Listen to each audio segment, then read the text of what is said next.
Hello everyone, this is Gail.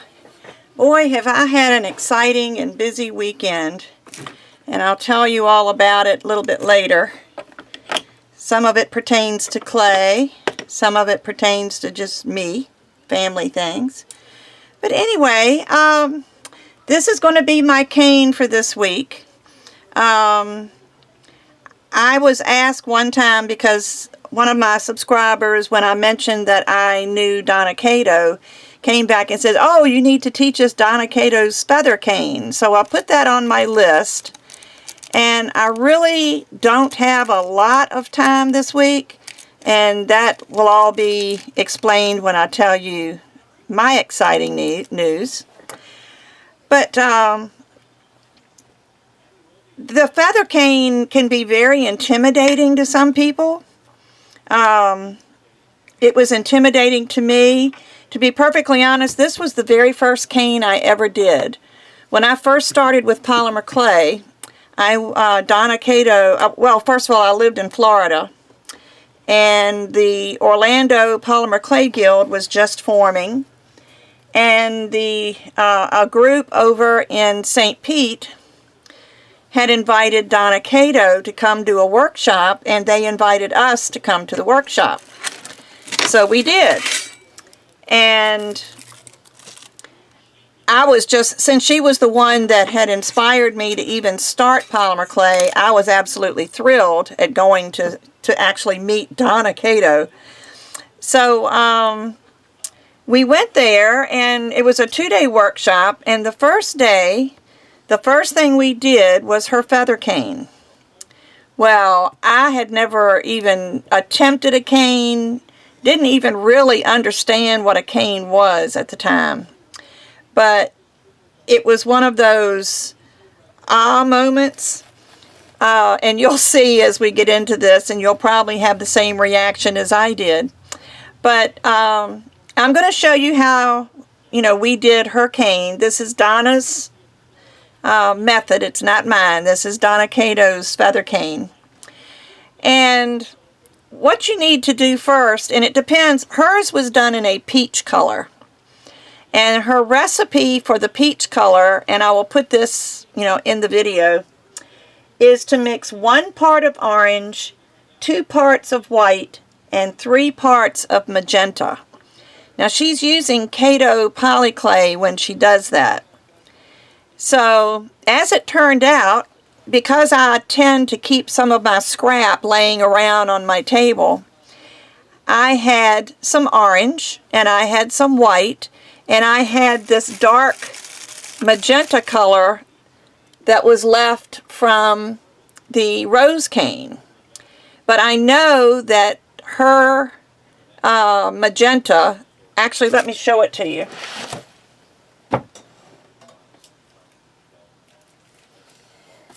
The Kato polyclay magenta is a pinky color. It's almost a fuchsia.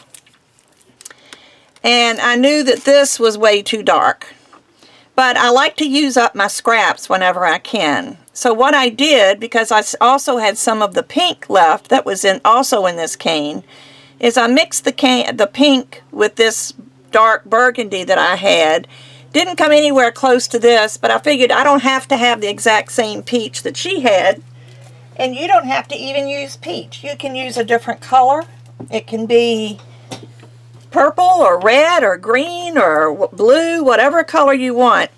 But using her formula, after I mixed the pink and the burgundy together, I came up with, no, I don't have a sample, or do I? No, I don't have a sample of what I came up with. But then you mix this. This is the 1 part orange, 2 parts of white, and 3 parts of magenta. Now, in order to do that, if you don't know how to mix in proportions, roll all of your colors of clay to the same thickness. And it doesn't matter what thickness it is. It can be a number 1, it can be a number 3, as long as all of your colors are rolled to the same thickness. Then pick a cutter, and I've chose this, it looks like an 1.5 inches or 1.25 inches square cutter and cut your parts that way. For one part of orange, you just slice your, well, actually here it is. I do have those colors. This is what I came up with for the magenta. It's not exactly as pinky as hers is, but see, I had to double this, and I did cut more of the magenta. I just had to re-roll it to get the last square. But you see where I cut this, and I doubled it because mine was rolled out on a number 3, which is pretty thin, and I wanted to make sure I had enough clay to do this cane. So I doubled everything. So I used 2 parts of orange, 4 parts of white, and 6 parts of magenta. And I came up with this color, which is not really a peach color, and it's not really a coral color, but I really like this color. So the first step that you're going to do is to condition some white, and we're going to make a peach and white Skinner blend. But it's not going to be a totally blended blend. But actually, we're only going to roll it through the pasta machine about 5 times. But I've shown you before, this is a double thickness of the white, and I fold it. I try to make, when I condition it, I try to make it as rectangular as I can. Then I fold it into a triangle. Same thing with the peach color. And then I put them together. And of course the peach came out this way and the white came out this way. I cut those ends off so that we have some peach, full peach at one end and full white at the other end. And then you just press them together. And if you don't mind the noise, since we're only going to be running this through the pasta machine about 5 times, I'm going to go ahead. No, maybe I'll do it off camera. Nobody needs to listen to that noise. But I'm going to run this through the pasta machine 5 times, and then I'll come back and show you what we've got. Okay, I was only gone just a minute. But as you can see, I have not totally blended this. I just ran it through the pasta machine 5 times. Now you look at this and you see that it is beginning to gradiate in color a little bit. But you don't see the blending that you usually see in a Skinner blend. But there are shades hidden inside of this thin little sheet of clay that we can't see except just little tidbits of it through the surface. But there's a gradation of color. So now what we're going to do with this sheet is we're going to roll it into a log, and we're going to roll it the same way that it's laying here on my surface. We're going to keep the orange on one side and the white on the other side. And just make sure you don't trap any air, and just roll it into a log.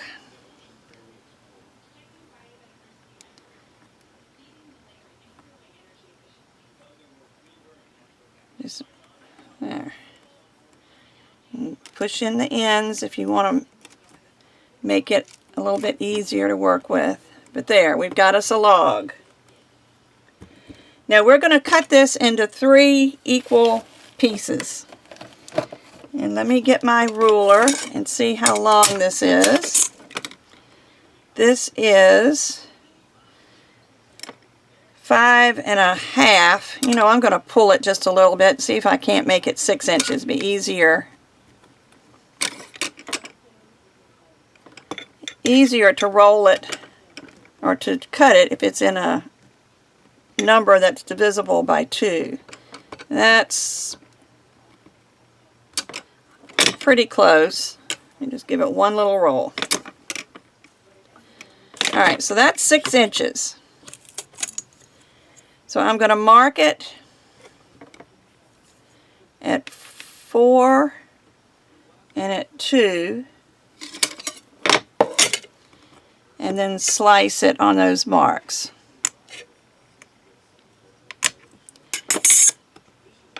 Now I know probably won't be able to see very well, but see there's some white, even though this looks like it's pink or peach or whatever you want to call that color, it's got some other colors in there. But now you've got your 3 pieces. And if you don't mind, I'm going to be looking at my notes. So then you stand each one up on end. Ooh, look at that one. That's cool looking. Look at this one. Oh, you can't see. But it's really cool looking. But you stand it up on end. And then you want to flatten them down because you want to make them fatter.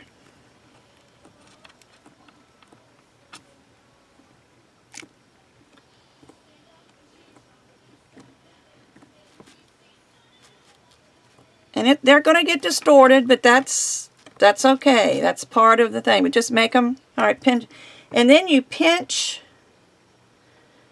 the top of each one.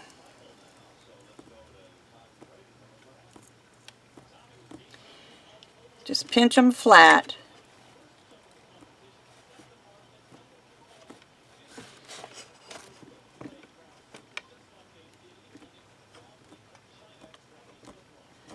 And then turn them over and pinch the other side.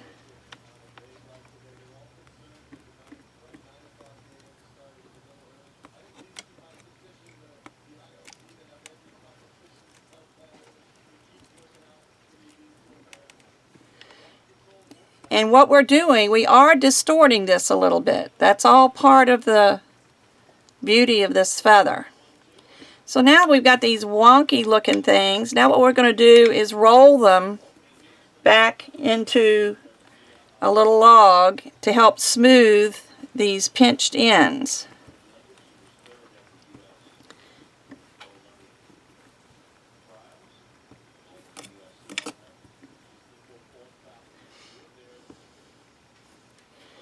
Now be careful now. Pay attention to what you're doing with your canes, because you're going to need to know each one of these is going to have a light side and a dark side.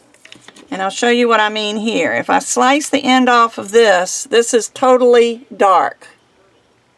There's no white showing in there. But if I slice the other side off, you can see little bits of white. So I'm going to keep the light side facing to my left. I'm not sure how it's going to look to you, but it's going to be to my left. So this way is going to be the light side. So we're going to do that to all of these. And if you have to cut an end off, that's okay, to see which is light. Now this one I can tell because there's a lot of white down on this end. But you don't want to make them too long, so just roll them enough to even them out. And my light side is facing that way. And this one is very easy to see which is the light side.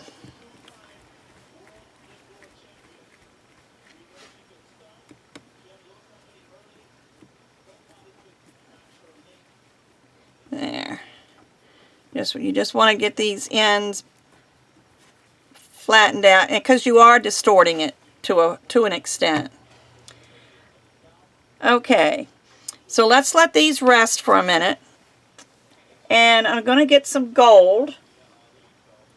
And let me see, I've got some scrap gold. Well, it's not scrap, it's just been opened. And I'm going to use, this is 14 karat gold.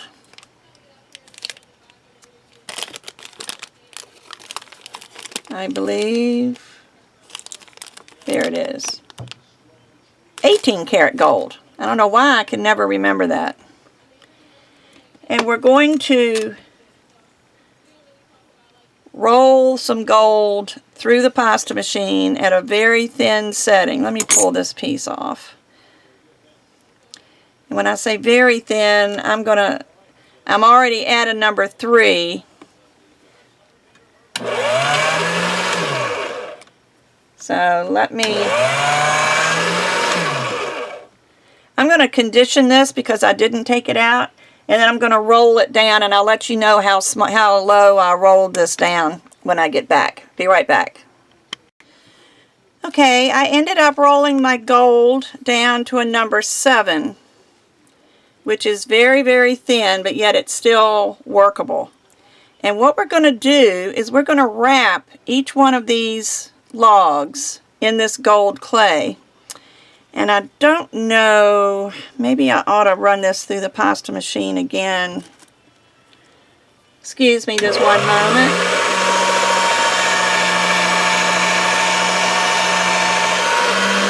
I'm not sure that it's going to be wide enough.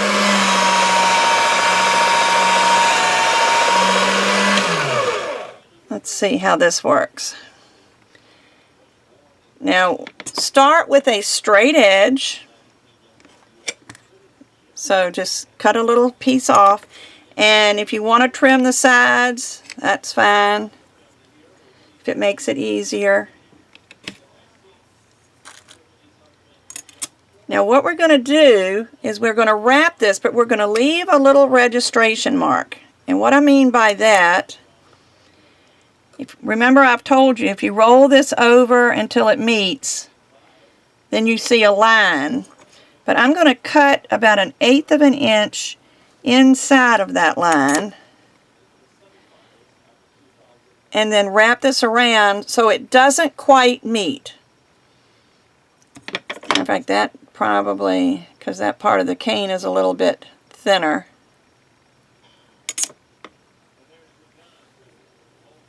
Let me just see if I can get some of that out. If I don't, it's not a big deal. I just wanted to show you the right way to do it, instead of me having to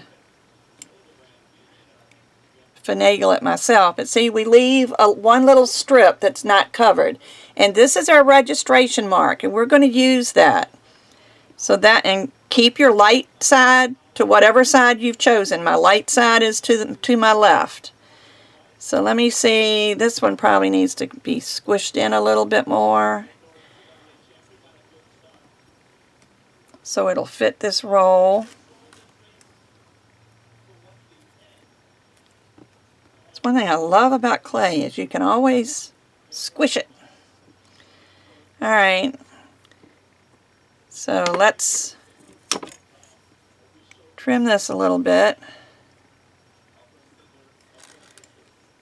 Now there's one place here where there isn't any clay, but you know, you can fill that in with a piece that you cut off, so that you fill in all the little nooks and crannies. But we're going to do the same thing again. We're going to take this and we're going to roll it until it meets, back up, and then trim about 1/8 of an inch inside of that mark. And the gold doesn't have to be real neat. You know, you see some roughness here and there. That's okay. And keep your light side to one side. And so this is the last one. And let me squish that in just a little bit. And we'll do the same thing on this one.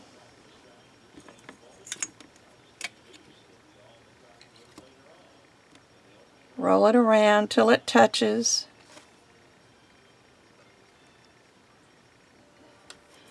And then cut it about 1/8 of an inch inside. And there we go. We've got it all covered. And that's my light side. Okay, so let me turn the page. All right, we're going to reduce each one. That's right, we're at that step already. This really goes quickly. It seems to be such a complicated cane, but it really is not, because explaining it takes more time than anything else. But what we're going to do is we're going to reduce these down to about 1/4 of an inch. And the reason we're going so small, there's an air bubble. Have I ever shown you how to get rid of an air bubble? You just poke a hole or slice it and then push from either side and push the air out. But you want to reduce it close to the size that you want your cane to be. And I know at this point you don't know what size you want your cane to be because you don't know what we're going to be doing with this. But if you take this down to about 1/4 of an inch, or even thinner if you really want to, it gives you a pretty good sized feather, and yet it's small enough that you can make some nice things. And see, as I'm coming out, there's still that registration mark, so I can tell. And if it gets twisted, just straighten it up, because you want to keep your cane at the same orientation all the way through. And it will twist, which is why we put the registration mark in there. And just go out with it.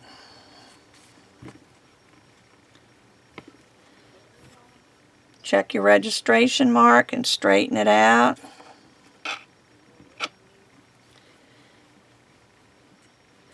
And I'm not going to go real little, just so that you can see what I'm doing on video. I would probably go a little bit smaller than this if I were doing it from, for a cane for myself.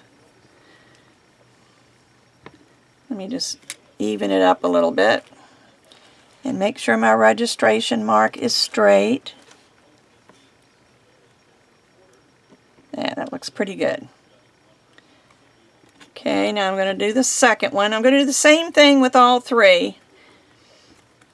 And I'm sorry if you think it's going to be boring to watch this, but some people need to know how to reduce. And a round cane is the easiest.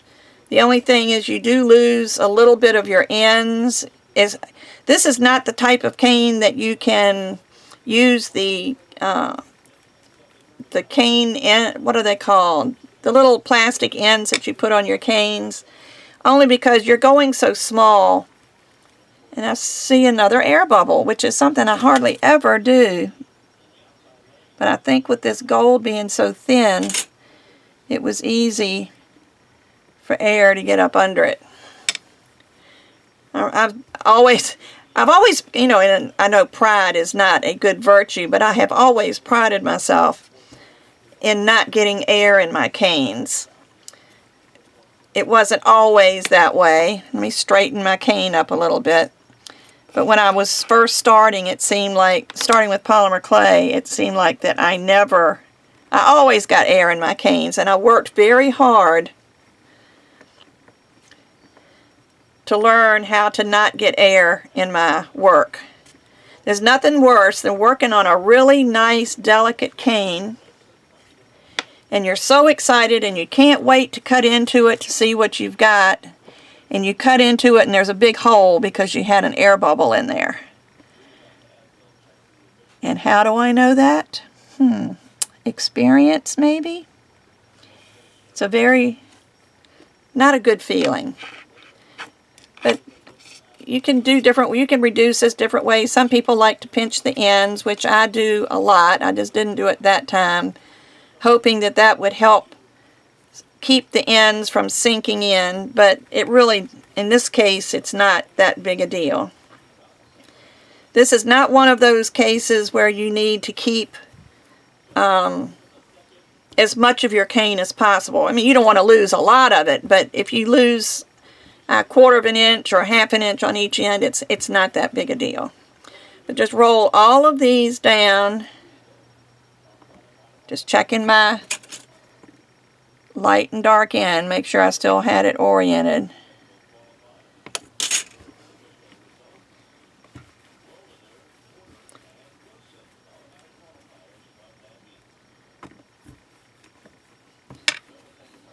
But it's really a fun cane to make, and it really looks ugly until you cut into it. And then, matter of fact, I verbally gasped when I cut into my cane when I took the class in St. Pete, and Donna came over and laughed at me and talked about how beautiful my cane was. But I went, oh! It was fun. It was a fun day. Okay, so now what we're going to do is we're going to mash this down. Well, let's see. I think I'm supposed to do it on either side of the registration mark. Where's the registration mark? There it is. I thought I had it and I didn't. This one kind of got blended over, but pinch it flat using your registration mark as a focal point for one end. Just pinch on either side.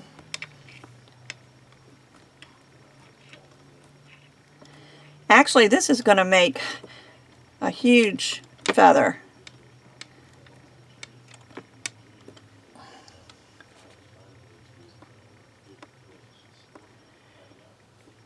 Alright, and after you flatten it, we're going to roll it through the pasta machine. And she rolled it through on a number 5, which is going to be a really thin piece. But anyway, I'm going to roll this through the pasta machine and show you what it looks like, and then I'll go off camera and do the rest.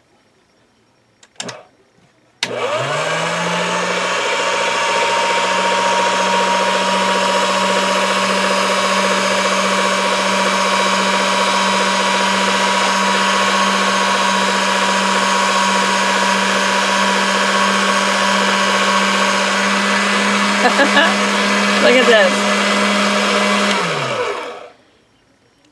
Can you see how much of this cane how long it is?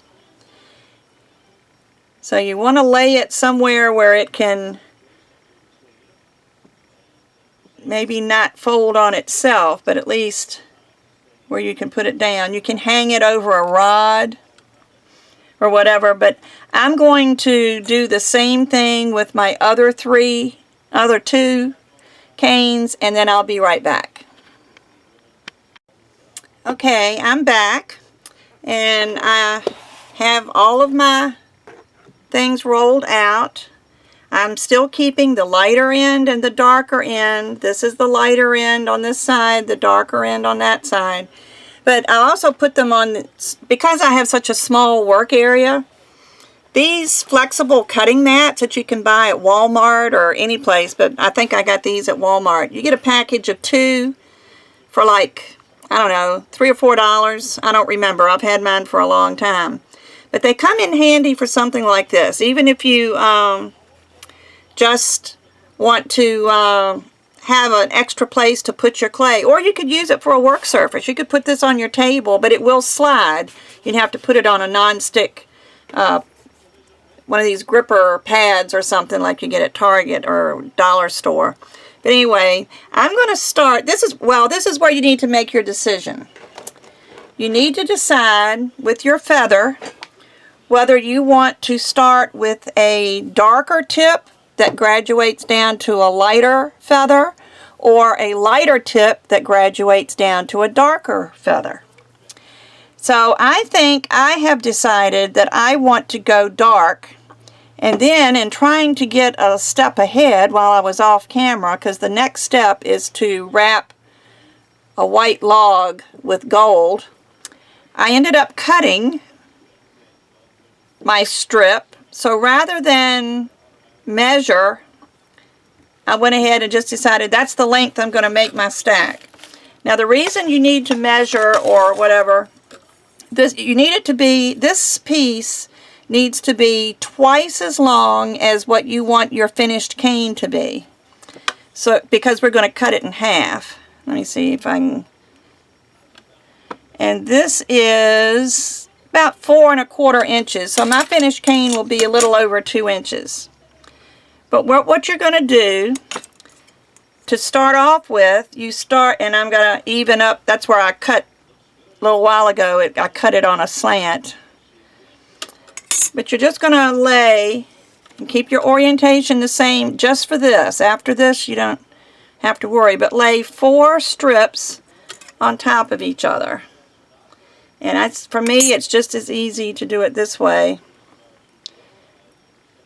than to try to measure and cut. Because you can always trim your end if it's not even. But you take 4 of them and just stack the 4. And let me show you what you've got here. You see you have a stack of 4 feather fronds, I guess you'd call them. And what you're going to do is you're going to, I didn't get them very even, but again, that's okay. You're going to press one side of it down to your work surface.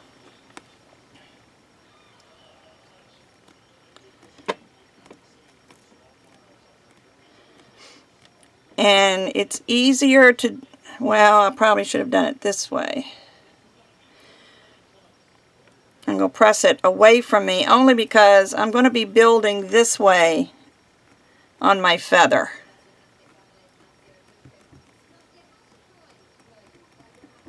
So that's pretty much, and let me see, I'll see if I can show you what this looks like.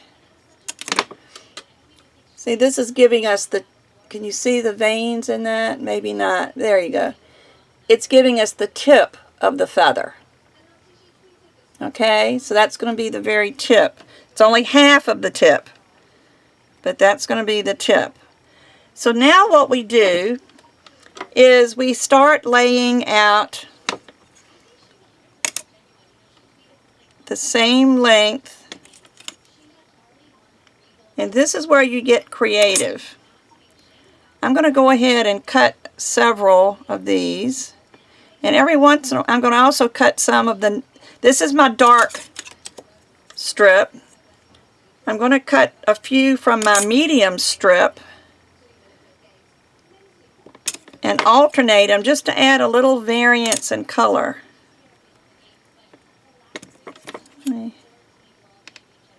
Alright, so these pieces are all my dark strip. Actually, I'm going to, well, no, I don't want to do that.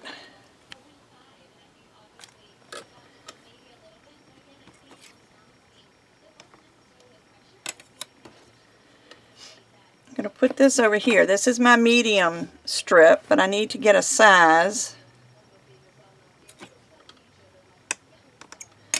Alright, so this is my medium strip. And when we get past using all the dark, then we'll do the same thing with their light strip and start alternating. But let me just show you what I'm doing. And try to keep these in order. And try to keep your other clay off of it. Actually, I'm going to go ahead and cut the whole thing. I've got space for it.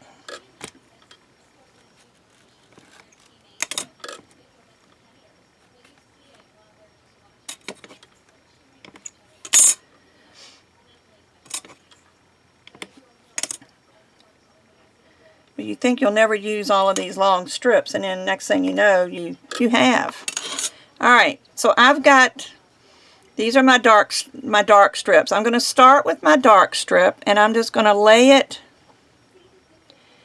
just a little bit down from where the, well, let me start it about halfway down across that. Take a strip and then just press it down to your work surface. And take another one and put it up, line it up and press it down to your work surface. Now the more, let's see, the darker part was up here. I'm going to throw in a medium.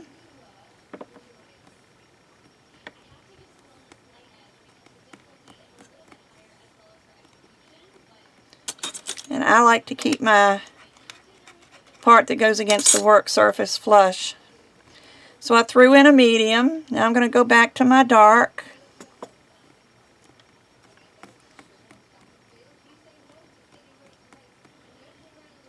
And I'm going to throw in another medium. And as you see any air bubbles, go ahead and get rid of those. Because you certainly don't want that in the middle of your feather.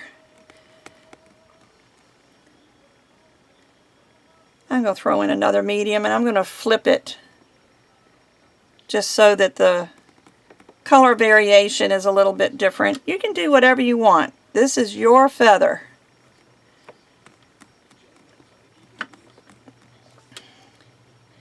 Okay, so now we're down to the medium color. So I'm going to go get my light strip.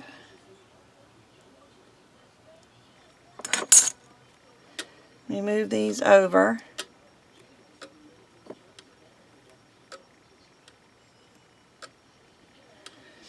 I'm going to get my light strip and start cutting it. And again, I'm going to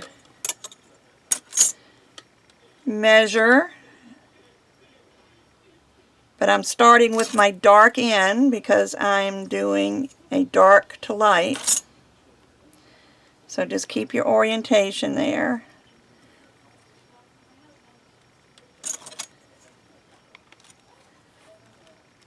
And if I hadn't had to stop and explain some things, this could already be done. It sounds like it seems like it takes a long time, but it really doesn't. Of course, if you're new to caning or new to polymer clay and this isn't comfortable for you, you might just slow down a little bit just so that you're following all the right procedures. Now what I'm using are notes that I took from Donna's class, but I believe there is a place online that has her written instructions. But if you don't know what you're doing with clay, the instructions are really confusing. So it helps. So I think since I've got this white one, the light one that's in the way, I'm going to go ahead and just add that in there. Just for a little color variation. Because you know, if you ever looked at bird feathers, they've got lots of variation of color. They're not just one color. And then just keep adding your strips. Throw in a light one once in a while because you're going to be gradually going, you're trying to get the color to graduate from dark to light as you come down. That's the last of my mediums. And I'm going to finish up with this. I'll flip one. Just don't know that it'll make a difference, but you never know. Just might change the variation a little bit.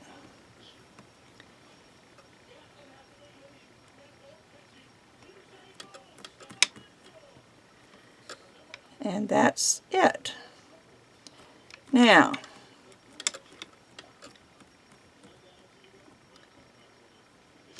let me flip over and just make sure I'm doing the right thing. I don't want to tell you something wrong. Okay, if you want to see what this looks like, you can cut off one ragged edge. And here's part of your cane. See the variations in color? Now what I'm going to do now is I'm going to smooth this out a little bit, and I'm going to use, what am I going to use? Let me move my thing. Where is my roller?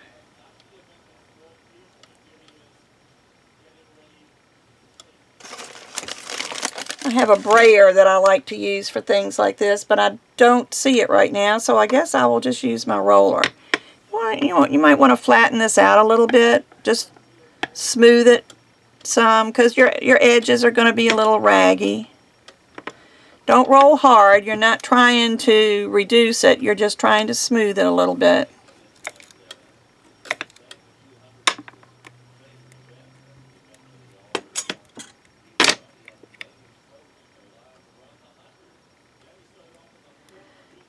And then take it up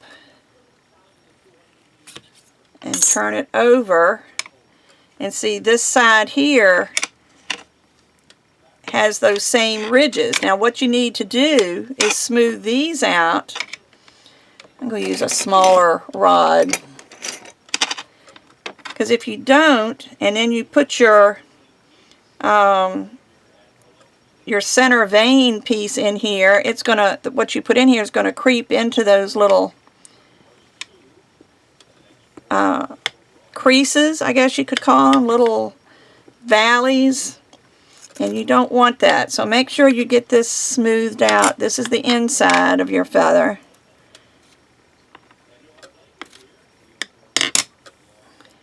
Alright. Now this is where you wrap a cylinder of white with a thin sheet of gold.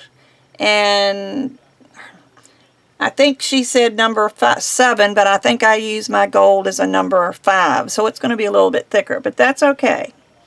But then you need to flatten.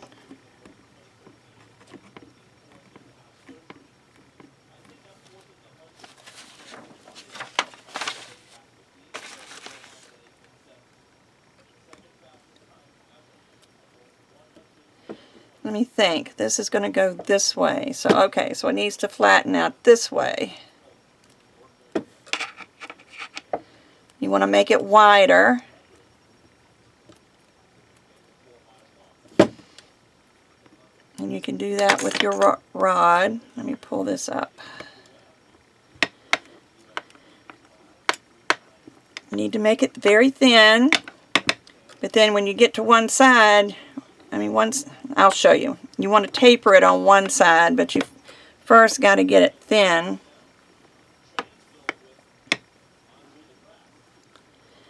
And on this end, make it really, really tapered. Just roll it till it just smushes. Because you want that end to be tapered. Because on your feathers, the center vein is very thin at the top. Now let me see. The dark is the top. First off, what we need to do, and let me do before I get too far, we need to cut this in half. So this is 4 1/2, so I'll cut it at 2 1/4 or thereabouts. Now, this is the confusing part. You take the side that's going to be the inside of your cane and of your feather, and you see this is where the point comes this way.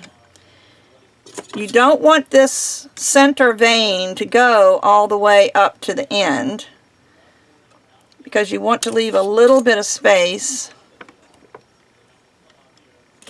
between the tip of your feather and the bottom. So what I do is I place it on the bottom. Well, this goes this way. And I let it go maybe halfway up that first stack of 4 that forms your tip, about halfway up. I didn't make this wide enough. But guess what? This is clay. You can stretch it. Because you want your stem to be all the way in. Then take your other piece, and it's going to be, make sure you mirror it so the wonky side is going to go in at the top. And pinch your ends together. Make sure the rest of it goes straight, like I didn't do. Make sure it goes in straight.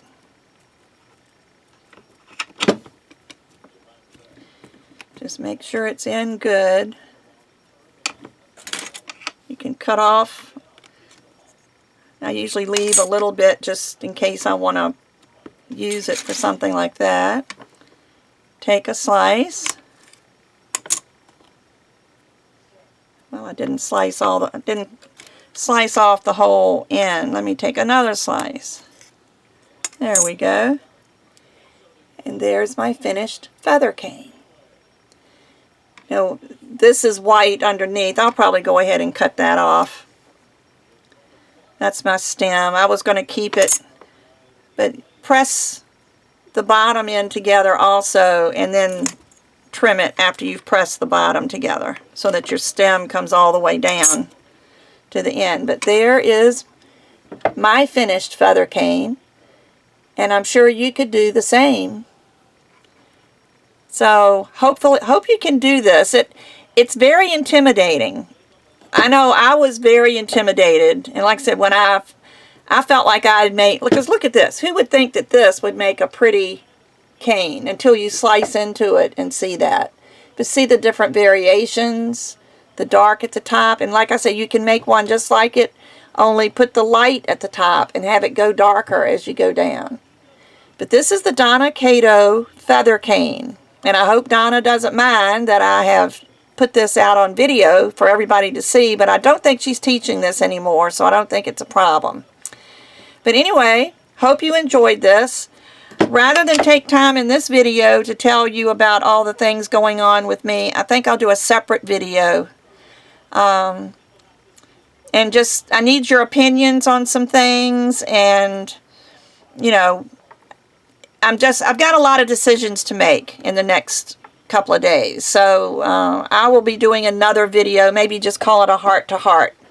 And I will post that as soon as I get this one posted. So thanks very much. Hope you enjoyed this one. Talk to you soon.